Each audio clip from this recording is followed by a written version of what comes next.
অবশেষে প্রকাশ হলো গুচ্ছ ভর্তি পরীক্ষার ৩য় মেধা তালিকার ভর্তির তারিখ।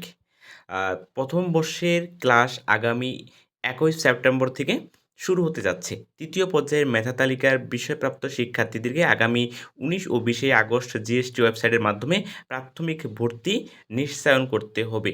এর আগেই তারা তাদের কাঙ্ক্ষিত রেজাল্ট পেয়ে যাবে এবং ১৯ এবং ২০ তারিখের মধ্যেই ওয়েবসাইটের মাধ্যমে ভর্তি নিশ্চয়ন করতে হবে। এই ২ তারিখের মধ্যে ভর্তি নিশ্চয়ন না করলে কোনোভাবে পরবর্তীতে এসে ভর্তি হতে পারবে না।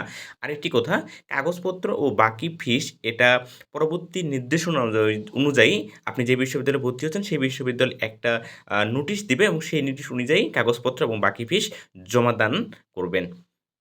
আর সকলের জন্য শুভকামনা রইলো। দেখা যাক কার কোন বিশ্ববিদ্যালয়ে কোন সাবজেক্ট আসতেছে। আগে হয়তো মাইগ্রেশনের রেজাল্টটা আসবে।